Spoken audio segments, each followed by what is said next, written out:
ప్రభుత్వంలో ఆర్టీసీ ఆస్తులను ధ్వంసం చేసి కుదేలు చేసి కబ్జాలు చేసి ఆర్టీసీ ఉద్యోగులు సిఎంఆర్ ఫ్యామిలీ మాల్ ఇప్పుడు మన కేపీహెచ్బిలో ఫిబ్రవరి 10వ తేదీన ప్రముఖ నటి శ్రీలీల గారిచే ఘన ప్రారంభం. ఆత్మహత్య కారణమైన వీళ్ళు ఇవాళ ఆర్టీసీ గురించి మాట్లాడుతున్నారు.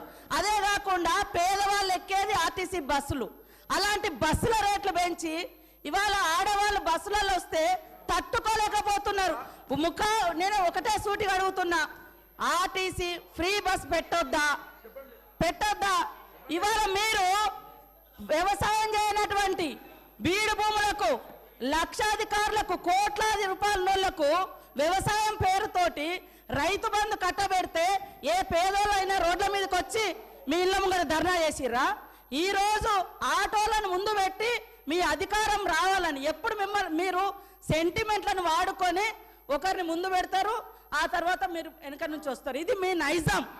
గతంలో కూడా అగ్గిపుల్లలు దొరకక డ్రామాలు చేస్తే పాపం వేరే పిల్లలు ఆత్మహత్య చేసుకున్నారు.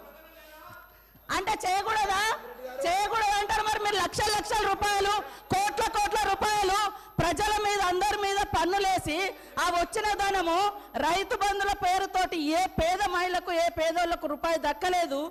కానీ మీరు మాత్రము లక్షలు ఎత్తుకున్నప్పుడు ఏ పేదోళ్ళన్న రోడ్ల మీదకి వచ్చి మాకెందుకు ఇవ్వలేదని అడిగించేటట్టుగా మేమన్నా రెచ్చగొట్టినామా? ఇవాళ అక్క చెల్లెళ్ళు అడుగుతున్నారు, నెలకు 5-6 వేలు మాకు మిగులుతున్నాయి ఆర్టీసీ బస్ తోటి. అంటే వీళ్ళు ఎందుకు తట్టుకోలేకపోతున్నారో నేను అడుగుతున్నా.